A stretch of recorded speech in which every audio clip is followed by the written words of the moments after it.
해돋는 편에 나타날 두려운 영광. 이사야 59장 18절에서 21절. 인류 역사상 하나님의 영광이 나타난 곳은 아시아라고 보게 됩니다.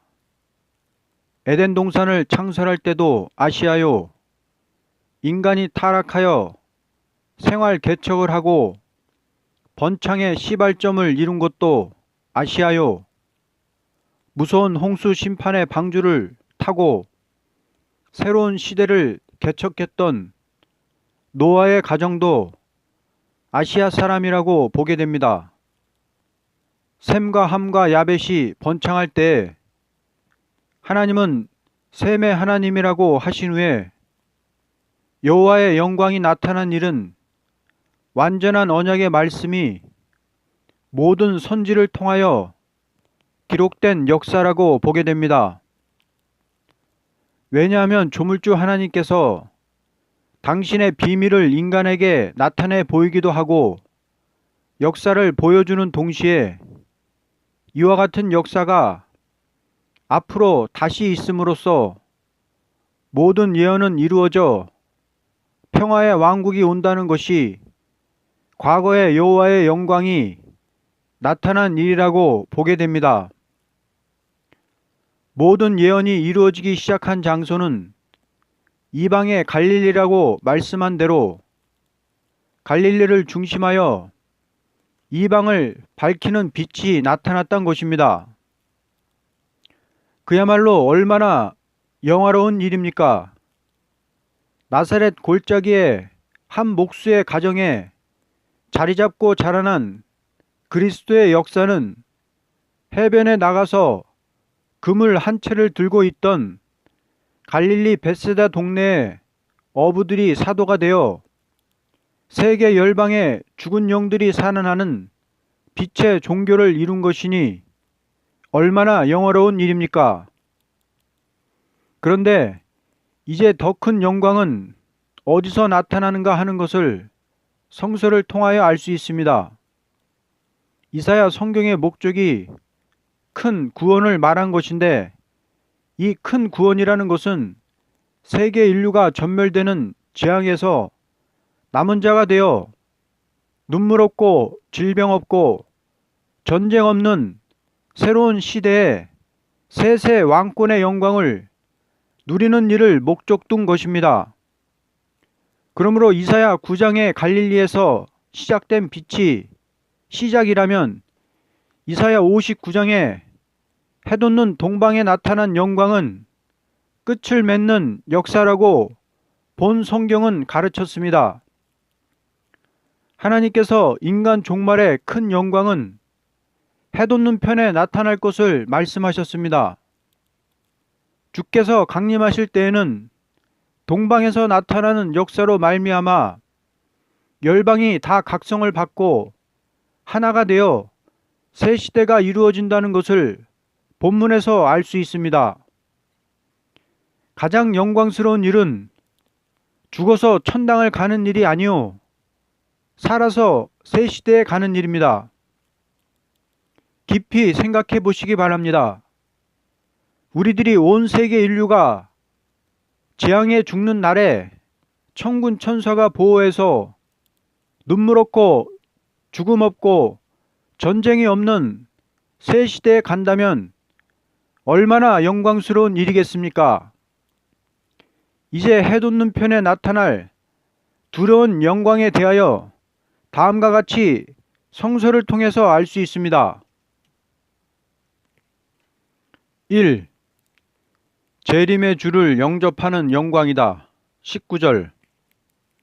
서쪽에서 여호와의 이름을 두려워하겠고 해돋는 쪽에서 그의 영광을 두려워할 것은 여호와께서 그 기운에 몰려 급히 흐르는 강물같이 오실 것이미로다.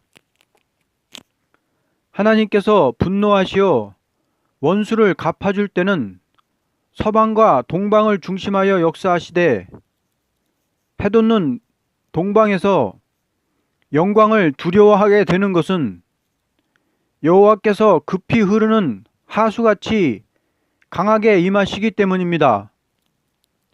심판기가 올 때 하나님께서 내리는 역사는 극도로 강하다는 것을 급히 흐르는 하수같이 임한다고 하였습니다.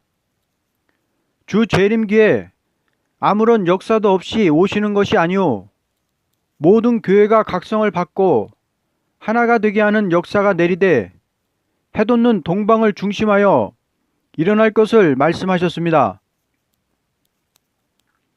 이사야 24장 15절에서는 너희가 동방에서 여호와를 영화롭게 한다고 하였고, 이사야 41장 2절에서는 동방에서 일어나는 자가 왕들을 다스린다고 하였고, 계시록 7장 2절에서 3절에서는 해돋는 데서부터 인을 친다고 하였습니다. 그 밖에도 모든 성경을 보면 인간 종말에 하나가 되게 하는 역사는 동방에서 일어날 것을 말씀하신 것입니다. 인류 역사에 하나님의 영광을 본 자가 많이 있지만 주 재림시에 남은 자가 볼 영광을 목적 두고 선지와 사도와 성도들은 목숨을 바쳐 충성을 다했던 것입니다. 그러면 이미 죽은 자들도 이것을 바라보고 싸웠다면 살아서 주님을 맞이할 자들의 영광을 가르쳐서 해돋는 편에서 그 영광을 두려워할 것이라고 말한 것입니다. 다시 말하자면 재림의 주를 맞이할 변화 성도에게 나타날 큰 역사는 해돋는 편에서 일어난다는 것을 가르친 것입니다. 계시록 7장에도 해돋는 데서 다른 천사가 살아계신 하나님의 인을 가지고 나온다고 했으니 재림의 주를 맞이할 종들의 이마에 입맞는 역사가 무엇이라는 것을 계시록 10장과 11장에 분명히 가르쳤습니다. 그러므로 이 영광은 원수를 갚는 날에 남은 종이 받을 영광입니다. 금일의 서방에서는 물질 문명이 극도로 발달하여 그 영광의 도취가 되었다고 해도 과언이 아닐 것입니다. 지금 동방 사람은 서방의 문명을 받아들이고 있고 심지어 풍속까지라도 서방 풍속을 받아들일 때 동방의 예의까지라도 서방의 풍속에 물들고 보니 이것이 동방 세매 민족의 영광이라고 볼 수가 없습니다. 그러므로 지금 해돋는 편에 강한 역사가 임하지 않고는 인간으로서는 도저히 어찌할 수 없는 난제가 닥쳐왔습니다. 이것은 강한 역사가 동방에 임할 때가 온 증거입니다. 만일 동방에 강한 역사가 임하지 않는다면 도저히 교회를 유지할 수가 없는 때가 온 것입니다. 모든 교회가 다 황폐화되는 오늘에 그래도 우리 한국 교회에 깨어있는 성도가 소수라도 있게 된 것은 강권 역사가 동방 땅끝 우리나라에서 일어날 때가 온 증거입니다. 현재에도 강한 역사가 내리고 있는 곳은 우리나라라고 봅니다. 우리나라는 하나님의 강한 역사가 내리게 되는 일이 있음으로써 하나님의 말씀으로 세계를 깨우치는 일이 있게 될 것입니다.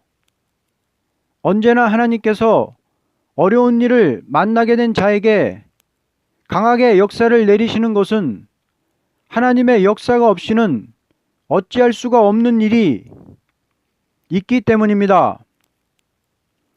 주 재림기의 종말의 역사는 동방에서부터 일어나므로 새로운 시대가 온다는 것입니다. 2018년 새봄을 맞이하는 입춘절기를 맞이하여 간곡히 바라는 것은 여호와의 영광이 이 나라에 나타나 세계를 깨우치는 선지국가가 될 것을 믿는 바입니다. 2. 동방 사람에게 마지막 역사가 임하는 일이다. 20절에서 21절. 여호와의 말씀이니라. 구속자가 시온에 임하며 야곱의 자손 가운데에서 죄가를 떠나는 자에게 임하리라. 여호와께서 이르시되 내가 그들과 세운 나의 언약이 이러하니 곧 내 위에 있는 나의 영과 내 입에 둔 나의 말이 이제부터 영원하도록 내 입에서와 내 후손의 입에서와 내 후손의 후손의 입에서 떠나지 아니하리라. 여호와의 말씀이니라. 구속자가 시온에 임하되 죄가를 떠난 자에게 임한다는 것입니다. 이것은 재림의 주를 영접하는 것을 가르친 것입니다. 이때 주를 맞이할 자는 죄가를 떠난 자로 하나님의 영을 받고 입에 말씀이 임해서 영원토록 같이 하시되 후손의 후손에까지 영이 같이 하신다는 것입니다. 하나님께서 새 시대가 올 때는 동방 사람의 입에 말씀을 주어서 누구든지 새 시대 가는 진리를 분명히 알도록끔 해주므로 아무리 환난 재앙이 와도 그 말씀을 통하여 미혹을 받지 않고 새 시대 간다고 말씀하셨습니다. 이사야 60장 1절에서 3절.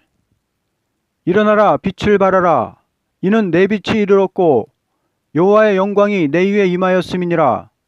보라 어두움이 땅을 덮을 것이며 캄캄함이 만민을 가리우려니와 오직 여호와께서 내 위에 임하실 것이며 그 영광이 내 위에 나타나리니 열방은 내 빛으로 열왕은 비추는 내 광명으로 나오리라. 이 말씀은 동방에 하나님의 역사가 강하게 임하되 동방 사람의 입에 말씀이 임함으로 그 말씀이 세계를 밝히는 빛이 되어 새로운 시대가 이루어진다는 것입니다. 이날까지 많은 교회가 세워졌지만 새 시대 가는 진리는 가르치지 못했습니다. 그것은 이날까지 많은 성자가 있었지만 그들은 다 완전 역사라는 것을 받지 못했기 때문입니다. 그러나 원수를 갚는 날에 남은 종에게는 완전한 역사가 임할 것을 가르쳐서 죄가를 떠난 자라고 하였고 여호와의 신이 같이 하는 자로 여호와의 말씀이 그 종의 입에 있으므로 이것으로 영원한 새 시대를 이룬다고 했습니다.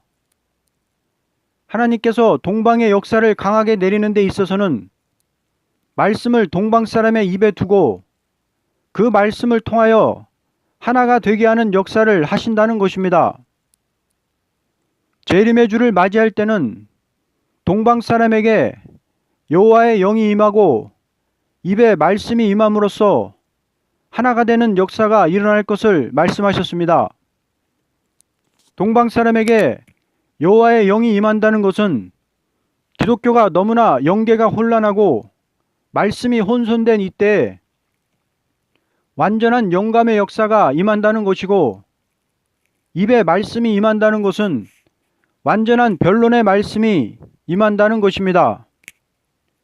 만일 이러한 역사가 없다면 재림의 주를 맞이할 수가 없으므로 하나님은 강권으로 하나가 되게 하기 위하여 영의 역사와 말씀의 역사를 보내시는 것입니다. 지금 하나님의 말씀이 입에 임하여 역사하는 일이 없이는 혼란한 교계를 바로잡을 수가 없습니다. 그러므로 동방 사람에게 말씀이 임함으로 그를 통하여 한 단체가 이루어지게 되는데 이것은 새 시대를 이루는 역사라는 것을 가르쳐서 내 후손의 후손이라고 말씀하신 것입니다. 죄가를 떠난 자의 입에 말씀을 두는 것은 남은 교회를 이루기 위한 목적입니다. 지금 종들의 말이 너무나 혼선되고 더러워졌으므로 강권으로 입술에 말씀을 두는 일이 있게 되어 이 말씀 운동이 영원한 안식의 세계를 이루는 오메가의 역사가 된다는 것을 가르쳐서 이제부터 영원토록 후손의 후손에 이른다고 하였습니다. 그러므로 새 시대가 이루어지는 것은 말씀 운동으로 이루어지되 강권 역사로 된다는 것입니다. 역사적으로 모든 선지를 통하여 보여준 묵시의 말씀이 다 이루어지는 영광의 새나라에 들어갈 백성들에게 전할 말씀이 해돋는 편에 있는 사람의 입에 임하여서 그 역사로 완전히 끝을 맺는 일입니다. 이제 이러한 역사가 없이는 기독교 종말에 나타날 영광을 누리는 진리 운동을 사람으로서 할 수가 없기 때문에 직접으로 입에 말씀을 주어서 바로 증거하도록 하는 역사가 동방의 역사라는 것입니다. 이것은 두려워할 일이 됩니다. 왜냐하면 심판 권세의 역사이기 때문입니다. 역사 중에 가장 큰 역사는 새 시대가 이루어지는 종말의 동방 역사입니다. 이날까지의 많은 성자가 없는 것은 아니로되 그들은 다 완전 역사라는 것을 받지는 못하였습니다. 그러나 원수를 갚는 날에 남은 종에게는 완전한 역사가 임할 것을 가르쳐서 죄가를 떠난 자라고 하였고, 여호와의 신이 같이 하는 자로 여호와의 말씀이 입에 있으므로 이것으로 영원한 새 시대를 이룬다고 했습니다.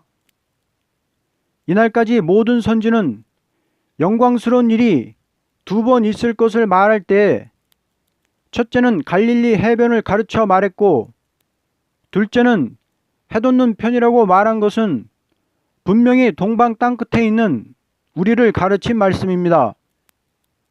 하나님의 종의 입술에 말씀이 같이 해서 그 입에서 말씀이 나오는 것은 하나님의 영광이 크게 나타날 일이라고 믿어집니다. 왜냐하면 사람이 연구한다는 것은 조금 더 영광이 못 되겠지만 하나님께로부터 명령이 내려 그 입을 통하여 말씀이 나리는 역사는 해돋는 편에 나타날 두려운 영광이 될 것입니다. 언약의 말씀이 묵시로 나타난 이스라엘이라는 나라는 적군에게 먹힘을 당하고 이날까지 긴 세월을 나라 없이 유리하다가 이제 나라를 다시 회복했지만 그 묵시의 말씀이 햇빛같이 나타나서 세계를 밝히는 그 나라는 새 시대의 영광을 누리는 나라라고 이사야 60장에 가르쳤으니 역사상 큰 영광은 해돋는 편에서 원수를 갚는 날에 나타나므로 완전한 영광의 나라가 이루어지는 것입니다. 결론적으로 이사야 59장은 하나님께서 극도로 악화된 교회에 극도로 강하게 역사하셔서 강하게 임하시되 해돋는 동방을 중심하여 역사한다는 것을 가르친 것입니다. 가장 영광스러운 일은 과거가 아니요 이제부터 기독교에 나타날 것입니다. 하나님의 완전 역사라는 것은 동방에서 일어나는 역사라고 봅니다. 천국 복음 운동이 완전 역사를 일으키는 것이 아니고 동방 사람에게 새로운 역사가 말씀으로 임함으로 그 말씀을 중심하여 완전한 새 시대가 이루어지는 것입니다.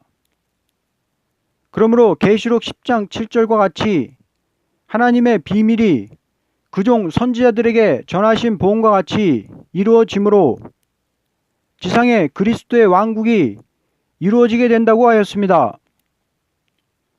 오늘날 인간들이 영광을 바라는 것은 욕망의 하나라고 보게 됩니다.